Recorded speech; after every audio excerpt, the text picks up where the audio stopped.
الحمد لله نحمده ونستعينه ونستغفره ونعوذ بالله من شرور أنفسنا ومن سيئات أعمالنا من يهده الله فلا مضل له ومن يضلله فلا هادي له ونشهد أن لا إله إلا الله وحده لا شريك له ونشهد أن سيدنا وسندنا وحبيبنا ومولانا محمدا عبده ورسوله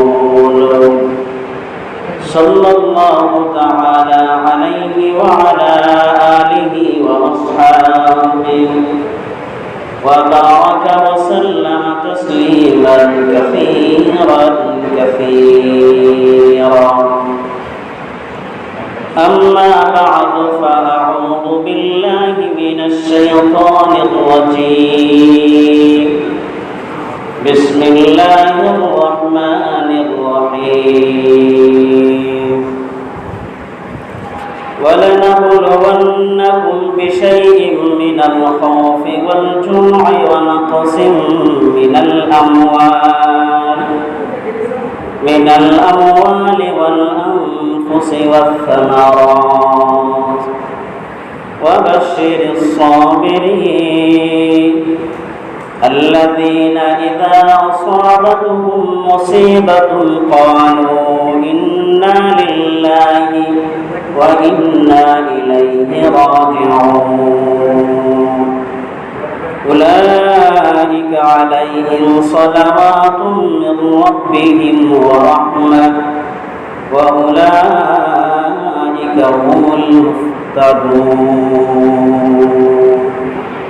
اللهم صل على محمد النبي الأمي وعلى آله وسلم تسليما اللهم صل وسلم دائما أبدا على حبيبك خير الخلق كلهم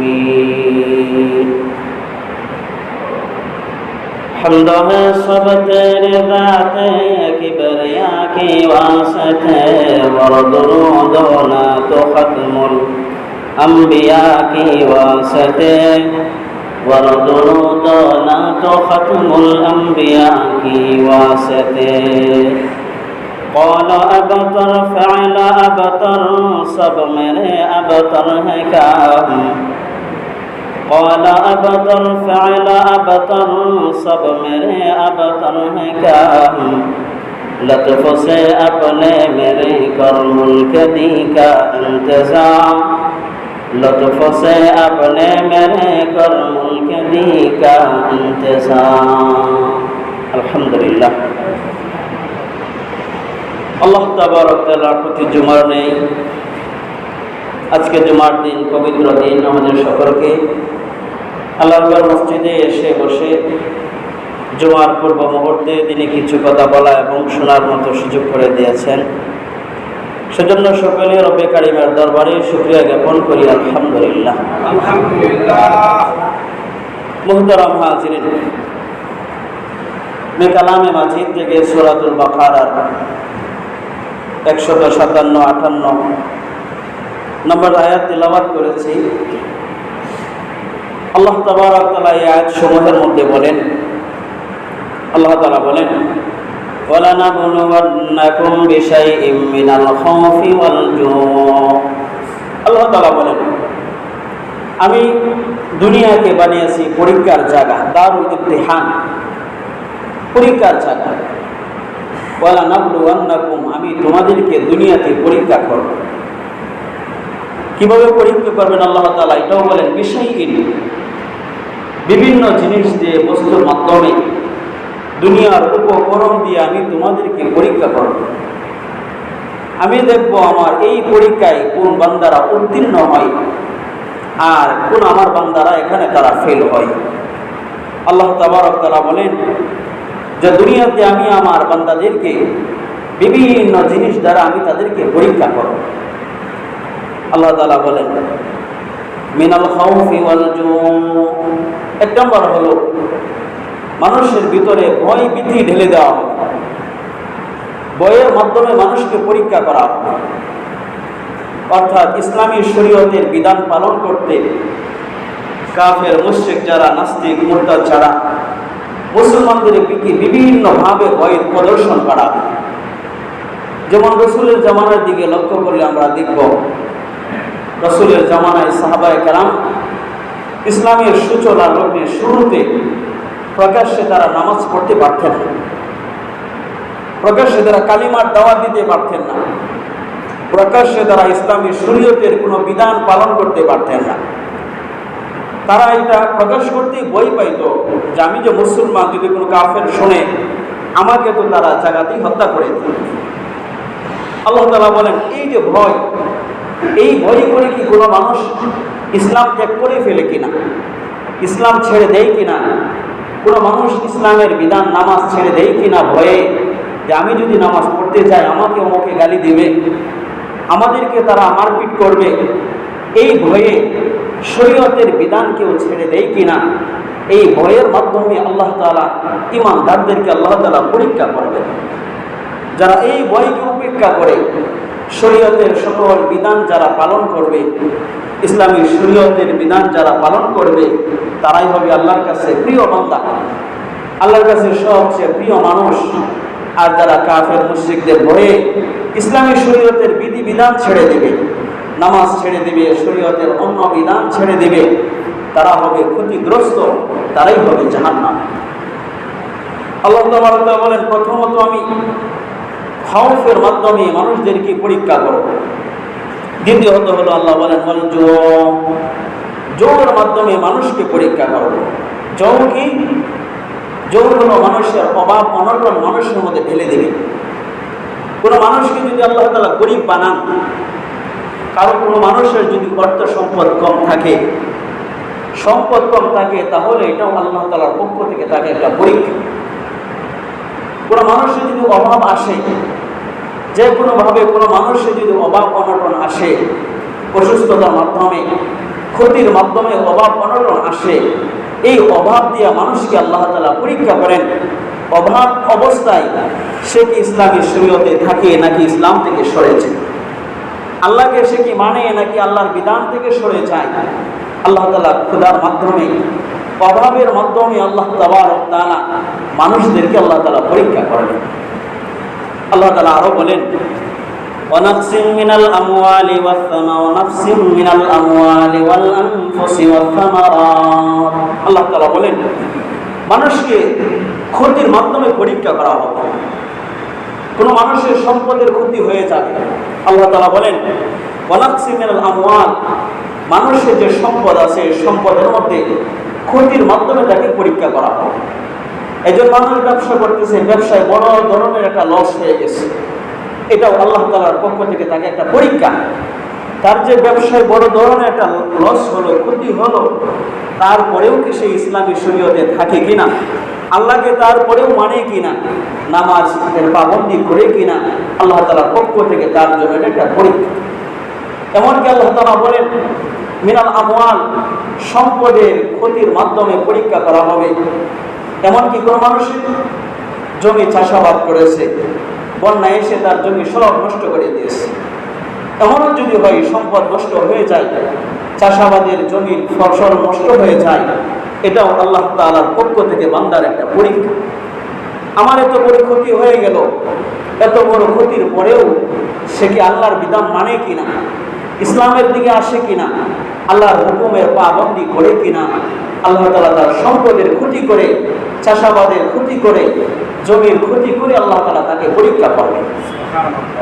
আপনার অনেক টাকা ছিল, চুরি হয়ে গেছে, যে কোনোভাবে আপনার সম্পদের যদি ক্ষতি হয়ে যায়, এটা আল্লাহ তাআলার পক্ষ থেকে আল্লাহ তাআলা বলেন এটা আমার বান্দার জন্য বড় একটা পরীক্ষা। ক্ষতির পরেও সে আল্লাহকে মানে কিনা, ইসলামী শরীয়তের বিধিবিধানের সে পাবন্দি করে কিনা, এটা আল্লাহর পক্ষ থেকে তার জন্য বড় একটা পরীক্ষা। আল্লাহ তাআলা আরো বলেন গাছে ফল বেশি, কোনোভাবে ফল নষ্ট হয়ে গেছে। আম গাছে ফল আসছে, আম নষ্ট হয়ে গেছে। অন্যান্য গাছে ফল আসছে, ফল নষ্ট হয়ে গেছে। ধান খেতে ধান আসছে, ধান নষ্ট হয়ে গেছে। ফসল আদিতে ক্ষতি হওয়া, ফল ফ্রুটের মধ্যে ক্ষতি হওয়া, আল্লাহ তাআলা বলেন এটা আমি আল্লাহর পক্ষ থেকে বান্দার জন্য একটা পরীক্ষা। এই ক্ষতির পরেও যদি আমার যে সমস্ত বান্দারা ধৈর্য ধারণ করবে, ইসলামী শরীয়তের উপর অটল অবিচল থাকবে, আমি আল্লাহকে তারা একাত্মবাদের স্বীকার করবে। আল্লাহ তাআলা বলেন ওয়াবাশশিরিস সাবিরিন, যারা ধৈর্য ধারণ করবে তাদের জন্য আমি আল্লাহর পক্ষ থেকে রয়েছে, সাবিরিনদের জন্য রয়েছে সুসংবাদ আর সুসংবাদ। কিসের সুসংবাদ? আল্লাহ তাবারক ওয়া তাআলা পরের আয়াতে বলেন আল্লাযীনা ইযা আসাবাতহুম মুসিবাতুন ক্বালু ইন্না লিল্লাহি ওয়া ইন্না ইলাইহি রাজিউন। আল্লাহ তাআলা বলেন কোন মানুষের যদি ক্ষতি হয়ে যায়, সম্পদের ক্ষতি হয়ে গেল, অন্যান্য জিনিসের ক্ষতি হয়ে গেল, টাকা পয়সার ক্ষতি হয়ে গেল, ব্যবসায় ক্ষতি হলো, চাষাবাদী ক্ষতি হলো, কোনো মানুষ যদি যে কোনোভাবে ক্ষতিগ্রস্ত হয়, আল্লাহ তাআলা বলেন বান্দার জন্য সর্বপ্রথম কাজ হলো সে ধৈর্য ধারণ করা। সাথে সাথে বলবে কি ক্ষতির সময় ইন্না লিল্লাহি ওয়া ইন্না ইলাইহি রাজিউন বলবে। আমার টাকা হারায় গেল, পকেটে হাত দিয়ে দেখলাম টাকা হারায় গেছে, সাথে সাথে ইন্না লিল্লাহি ওয়া ইন্না ইলাইহি রাজিউন। চাষাবাদের জমির ক্ষতি হয়ে গেল, বন্যা এসে পানি এসে জমি নষ্ট করে দিল, সাথে সাথে মুখ দিয়ে ইন্না লিল্লাহি ওয়া ইন্না ইলাইহি রাজিউন পড়া। ব্যবসায় ক্ষতি হয়ে গেল, আমি বুঝলাম যে আমার এই ক্ষতিটা হয়ে গেছে, ইন্না লিল্লাহি ওয়া ইন্না ইলাইহি রাজিউন পড়া। স্ত্রী অসুস্থ হয়ে গেল, মা অসুস্থ হয়ে গেল, বাবা অসুস্থ হয়ে গেল, সন্তান মারা গেল, আত্মীয় স্বজন মারা গেল, এখানে পড়া ইন্না লিল্লাহি ওয়া ইন্না ইলাইহি রাজিউন পড়া। আল্লাহ তাবারক তাআলা এই আয়াতের মাঝে বলেন যে সমস্ত মানুষদের ক্ষতি হয়, ক্ষতির মাধ্যমে আমি তাদেরকে পরীক্ষা করি। বান্দাদের জন্য ক্ষতির সময় করণীয় কি? বান্দাদের যখন ক্ষতি হবে তারা সাথে সাথে বলবে ইন্না লিল্লাহি ওয়া ইন্না ইলাইহি রাজিউন। মুহতারাম হাজিরিন, উম্মে সালমা রাদিয়াল্লাহু আনহা একজন আল্লাহ রাসূলের স্ত্রী। আবু সালমা ওনার স্বামী ছিলেন। আবু সালমা উম্মে সালমার স্বামী ছিল। আবু সালমা রাসূল সাল্লাল্লাহু আলাইহি ওয়াসাল্লামের দরবারে গিয়ে বলে ইয়া রাসূলুল্লাহ, আমার তো অনেক ক্ষতি হয়ে গেছে। নবীজি ওই সময় আবু সালমাকে বললেন যে আবু সালমা শোনো, তোমার যদি কোনো ক্ষতি হয়, কোনোভাবে তুমি ক্ষতিগ্রস্ত হও, যে কোনো বিপদের সম্মুখীন তুমি হও, সাথে সাথে তুমি ইন্না লিল্লাহি ওয়া ইন্না ইলাইহি রাজিউন পড়ো। উম্মে সালমা বলে আমি বাড়িতে চলে আসলাম। বাড়িতে আসার পরে কিছুদিন পরে আমার স্বামী আবু সালমা মৃত্যুবরণ করছে।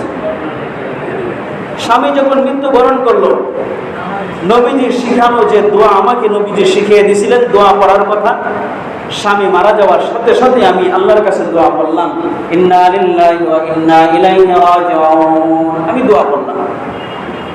এই দোয়া পড়ার পরে আল্লাহ রাসূল বলছেন কোন মানুষ যদি নিজের ক্ষতির পরে কোনোভাবে তার ক্ষতি হইল, ক্ষতির পরে যদি সেই দোয়াটা পড়ে ইন্না লিল্লাহি ওয়া ইন্না ইলাইহি রাজিউন পড়ে, যে পরিমাণ তার ক্ষতি হয়েছে আল্লাহ তাবারক ওয়া তাআলা এর চেয়ে বেশি তাকে পুরস্কার দান করেন। উম্মে সালমার বিশ্বাস ছিল আমার অনেক বড় ক্ষতি হয়ে গেছে, আমার স্বামী মারা গেছে, আমার অনেক বড় ক্ষতি হয়ে গেছে, আমি তো নবীজির শিখানো দোয়া আমি পড়েছি, তো নবীজি যেহেতু বলেছেন ক্ষতি হইলে ইন্না লিল্লাহি ওয়া ইন্না ইলাইহি রাজিউন পড়া, আমি যেহেতু ক্ষতিগ্রস্ত হয়েছি আর আমি দোয়াটুকু পড়েছি, অবশ্যই আল্লাহ তাআলা আমাকে পুরস্কৃত করবেন। মুহতারাম হাজিরিন, উম্মে সালমা বলেন স্বামী মারা যাওয়ার পরে কিছুদিন পরেই উম্মে সালমা রাদিয়াল্লাহু আনহাকে আল্লাহ রাসূলের সাথে বিবাহ বন্ধনে আবদ্ধ হয়ে গেল। নবীজি উম্মে সালমাকে বিবাহ করলেন। ওই সময় উম্মে সালমা বলে আল্লাহ রাসূল যে কথা বলেছিলেন আমাকে, মানুষ ক্ষতিগ্রস্ত হইলে ইন্না লিল্লাহি ওয়া ইন্না ইলাইহি রাজিউন দোয়া পড়া, আমি এই দোয়া পড়ে নবীজির কথা যেমন বলেছিলেন আমি ওই রকম ফল পেয়েছি। আমার ক্ষতি হয়েছে, স্বামী মারা গেছে, আমি আমার স্বামী থেকেও আরো উত্তম স্বামী আমি পেয়েছি। আমি আল্লাহ রসুলের মতো একজন মহান মানুষকে আমি স্বামী হিসাবে পেয়েছি, এর থেকে আমার জীবনে আর বড় কিছু পাওয়া না। এই জন্য আল্লাহ তাআলা বলেন, ঈমানদারদের জন্য সর্বপ্রথম কাজ, তাদের যদি কোনোভাবে তারা ক্ষতিগ্রস্ত হয়, তারা যদি ভয়ে থাকে, আতঙ্কে থাকে, ক্ষুধাগ্রস্ত হয়, কোনোভাবে তারা যদি ক্ষতিগ্রস্ত হয়, সম্পদের ক্ষতি, ছেলে সন্তানের ক্ষতি, মাতা পিতার ক্ষতি, যে কোনো ক্ষতির সম্মুখীন যদি তারা হয়, আর তারা যদি ইন্না লিল্লাহি ওয়া ইন্না ইলাইহি রাজিউন দোয়াটুকু পড়ে, আল্লাহ তাআলা যে পরিমাণ ক্ষতি হয়েছে এর চেয়ে বেশি তাদেরকে প্রতিদান দান করবেন। আল্লাহ তাআলা বলেন আরো কি রয়েছে? আল্লাহ তাআলা বলেন, উলাইকা আলাইহিম সালাওয়াতুম মির রাব্বিহিম ওয়া রাহমা ওয়া উলাইকা হুমুল মুহতাদুন। আল্লাহ তাআলা বলেন, ওই সমস্ত আমার ঈমানদার বান্দা যারা ধৈর্য ধারণ করেছিল বিপদের সময়, তাদের উপর আমি আল্লাহর পক্ষ থেকে সালাত নাযিল হলো। মুফাসসিরিনে কেরাম বলেন, সালাতের ব্যাখ্যায় তারা বলেন আয় মাগফিরাতুন আলাইহিম, যারা বিপদের সময় সম্মুখীন হয়, বিপদের সম্মুখীন হয় যারা, ওই সময় যারা ধৈর্য ধারণ করে, আল্লাহ তাআলা বলেন আমি তাদের জীবনের সমস্ত গুনাহ ক্ষমা করে দিই। সুবহানাল্লাহ। আল্লাহ তাআলা আরো বলেন ওয়া রাহমাতুন, অর্থাৎ রহমত অর্থ হলো আমি তাকে মৃত্যুর পরে তাকে আমি নিরাপত্তা দান করি, তার যেন জাহান্নামের কোনো শাস্তি তার উপর না আসে, সকল ধরনের নিরাপত্তা দিয়ে আমি ওই আমার বান্দাকে জান্নাত দান করব। আল্লাহ তাআলা আরো বলেন উলাইকা হুমুল মুহতাদুন, আমি ওই বান্দাকে সঠিক পথ দেখাই। এই আয়াতের মাঝে আল্লাহ তাআলা বলেন, যারা বিপদের সময় ধৈর্য ধারণ করে আমি আল্লাহ তাদেরকে 3টা পুরস্কার দিই। বিপদের সময় আমি তাদের 3টা পুরস্কার দিই। প্রথম পুরস্কার হলো আমি তাদের জীবনের সমস্ত গুনাহ ক্ষমা করে দিই। দ্বিতীয় নাম্বার হলো আখিরাতে পরকালে তাদেরকে সকল প্রকারের নিরাপত্তা দিয়ে আমি তাদেরকে জান্নাতে প্রবেশ করাই। নবীজি বলেন, তৃতীয় বদলা হলো তাদেরকে আমি সঠিক পথ দেখাই। আল্লাহ রাসূল সাল্লাল্লাহু আলাইহি ওয়াসাল্লাম বলেন, নবীজি বলেন, ইযা সালিমা লি আমরিল্লাহি ওয়া রাজা ওয়াস্তারজা ইনদাল মুসিবাতি কাতাবাল্লাহু লাহু সালাসাতা খিসালিন মিনাল খায়র। আল্লাহ রাসূল বলেন, কোন মানুষ যদি দুনিয়াতে কোনো বিপদের সম্মুখীন হয় আর ওই বিপদের সময় যদি সে ধৈর্য ধারণ করে, বিপদের সময় আল্লাহকে গালিগালাজ না করে, বরং সে বিপদের সময় ইন্না লিল্লাহি ওয়া ইন্না ইলাইহি রাজিউন পড়ে, ধৈর্য ধারণ করে এবং বলে আল্লাহ তাআলা আমার রিজিকে যা রেখেছেন, ভাগ্যে যা রেখেছিলেন তাই হয়েছে, আল্লাহর প্রতি সুধারণা করে, আল্লাহ রাসূল বলেন আল্লাহ তাবারক ওয়া তাআলা তাকে 3টা পুরস্কার দান করবেন। এক নম্বর হলো আল্লাহ তাআলা তার জীবনের সমস্ত গুনাহ ক্ষমা করে দিবেন। দ্বিতীয় নাম্বার হলো আল্লাহ রাসূল বলেন ওই সময় ওই বান্দাকে আল্লাহ তাআলা জান্নাতি বান্দা হিসাবে কবুল করবেন। সুবহানাল্লাহ। নবীজি বলেন তৃতীয় নাম্বার হলো আল্লাহ তাআলা ওই বান্দাকে সঠিক পথ দেখাইবেন। নবীজি আরো বলেন, قال رسول الله صلى الله عليه وسلم من استرجع عند المصيبة جبر الله مصيبته أحسن وخباه وجعل له خلفا صالحا يرضاه। নবীজি বলেন, আমার কোনো বান্দা যদি বিপদের সম্মুখীন হয়, বিপদ আসে, আর ওই বিপদের সময় সে যদি ধৈর্য ধারণ করে, নবীজি বলেন যে পরিমাণ তার বিপদের সে ক্ষতিগ্রস্ত হলো, তার পরকালে আমি তার থেকে আরো বেশি তাকে প্রতিদান দান করব। নবীজি আরো বলেন, জাআলা লাহু খালফান সালিহান ইয়ারদাহু, আমি আমার বান্দাকে এই ক্ষতির বদলা জান্নাতে এমন প্রতিদান দান করব, এমন সুন্দর প্রতিদান তাকে দান করব, আমার বান্দা ওই প্রতিদান পেয়ে ইয়ারদাহু, সে ওই প্রতিদানের উপরে সন্তুষ্ট এবং রাজি খুশি হয়েছে। আল্লাহ তাআলা বলেন, যে পর্যন্ত আমি আমার বান্দা খুশি না হই, এই পর্যন্ত আমি আমার বান্দাকে প্রতিদান দিতেই থাকব। এজন্য বিপদ আসা, বিপদের সম্মুখীন হওয়া, এটা আল্লাহ তাআলার পক্ষ থেকে বান্দার জন্য বড় একটা পরীক্ষা। আল্লাহ রাসূল সাল্লাল্লাহু আলাইহি ওয়াসাল্লাম অন্য হাদিসে বলেন, আল্লাহ রাসূল বলেন, আমার উম্মতকে এমন একটা নিয়ামত দান করা হয়েছে যে নিয়ামতটা পূর্বেকার কোনো উম্মতকে তো দেওয়া হয় নাই, এমনকি কোনো নবীকে পর্যন্ত দেওয়া হয় নাই। সেই বিশেষ নিয়ামতটা কি?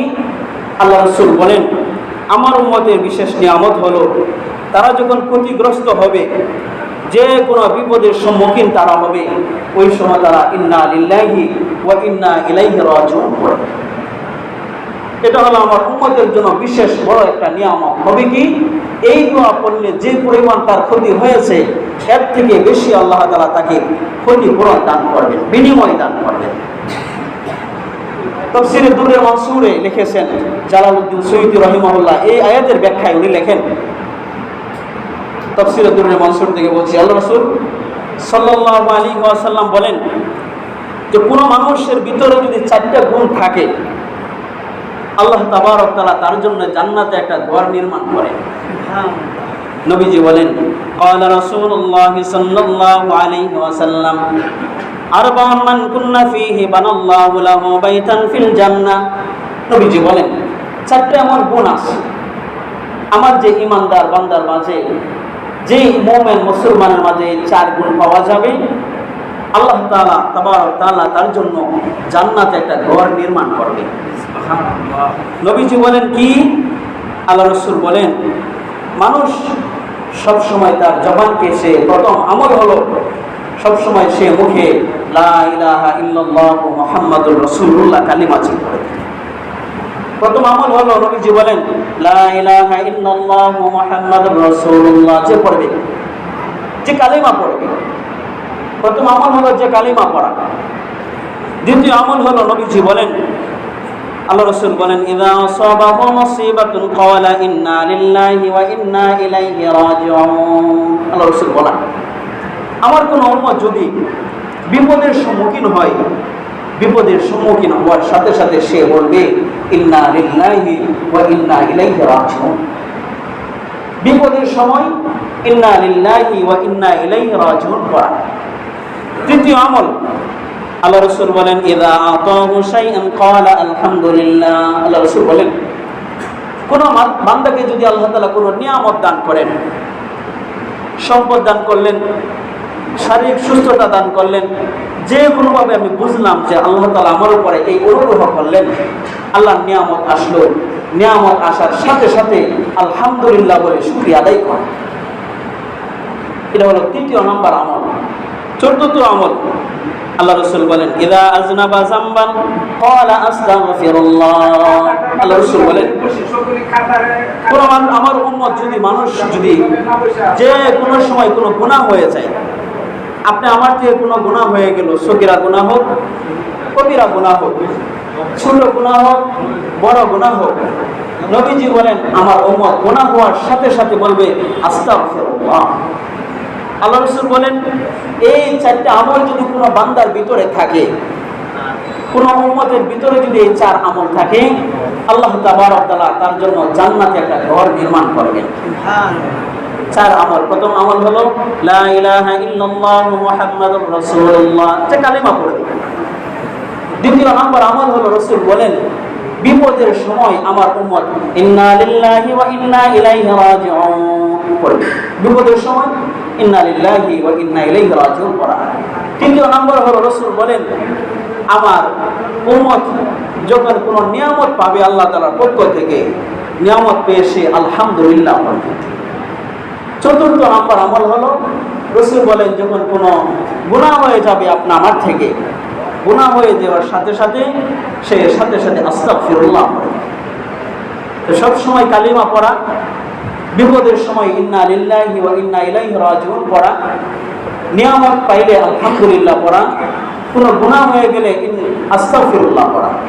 রাসূল বলেন, এই 4 আমল যদি আমার কোনো উম্মতের ভিতরে থাকে, আল্লাহ তাবারক তাআলা তার জন্য বানাল্লাহু লাহু বাইতান ফিল জান্নাহ, আল্লাহ তাআলা আমার ওই উম্মতের জন্য জান্নাতে একটি ঘর নির্মাণ। বিশেষ একটি আমল আল্লাহ রাসূল সাল্লাল্লাহু আলাইহি ওয়াসাল্লাম বলেছেন, তাফসীরে কুরতুবীতে নিয়ে আসছে, এই তাফসীরে ব্যাখ্যায় আছে। আল্লাহ রাসূল বলেন, আমার কোনো উম্মত যদি ক্ষতির সম্মুখীন হয়, বিপদের সম্মুখীন হয়, উম্মত যদি নিয়ামতের সম্মুখীন হয়, নিয়ামত আসছে, নিয়ামতটা আসছিল আরো 40 বছর আগে, কথার কথা। 40 বছর আগে আল্লাহ তাআলা আপনাকে একটা নিয়ামত দিছিল, আজকে 40 বছর পরে আপনার স্মরণ হয়ে গেছিল, আহারে ওই 40 বছর আগে তো আমার বড় একটা অসুস্থ হয়ে গেছিল, মারাত্মক একটা বড় আমি অসুস্থতায় ভুগতেছিলাম, আল্লাহ তাআলা আমাকে সুস্থতা দান করছিলেন। 40 বছর পরে যদি মনে হয়, আর 40 বছর পরে মনে হওয়ার সাথে সাথে যদি ওই নিয়ামতের উপরে আলহামদুলিল্লাহ বলে, রাসূল বলেন ওই বিপদের সময় আলহামদুলিল্লাহ বললে যেমন আল্লাহ তাআলা সওয়াব দান করতেন, 40 বছর পরে নিয়ামতের কথা স্মরণ করে যদি আলহামদুলিল্লাহ বলে আল্লাহ তাআলা ওই রকম সওয়াব দান করেন। সুবহানাল্লাহ। তদ্রূপ আল্লাহ রাসূল বলেন একটা মানুষ বড় একটা বিপদে পড়ে গেছিল 40 বছর আগে, আজকে কালকে নয়, কবলা 40 সানা, 40 বছর আগে একটা বিপদের সম্মুখীন হয়েছিল, আজকে হঠাৎ করে স্মরণ হয়ে গেল, আরে 40 বছর আগে তো আমি বড় একটা বিপদে ছিলাম, আল্লাহ তাআলা তো আমাকে উদ্ধার করেছিলেন। ওই বিপদের কথা স্মরণ হওয়ার সাথে সাথে ইন্না লিল্লাহি ওয়া ইন্না ইলাইহি রাজিউন বলুন। রাসূল বলেন ওই সময় যে সময় বিপদের সম্মুখীন হয়েছিল ওই সময় ইন্না লিল্লাহ বললে যেই সময় 40 বছর পরে বিপদের কথা স্মরণ হলে ইন্না লিল্লাহ বললে আল্লাহ তাআলা ওই পরিমাণ সওয়াব দান করেন। সুবহানাল্লাহ। এজন্য ইন্না লিল্লাহ পড়া, বিপদে আসলে ইন্না লিল্লাহ পড়া একটা বড় একটা সওয়াবের কাজ, বড় একটা বিপদের কাজ। আল্লাহ রাসূল বলেন ক্বালা রাসূলুল্লাহ সাল্লাল্লাহু আলাইহি ওয়াসাল্লাম মা মিন রাজুলিন তুসিবুহু মুসিবাতুন ফায়াযকুরুহা বা'দা 40 সানা ফালইস্তারজি ইল্লা আজরাল্লাহু লাহু আজরাহা তিলকা সাআ। আল্লাহ তাআলা ওই সময় তাফসীরে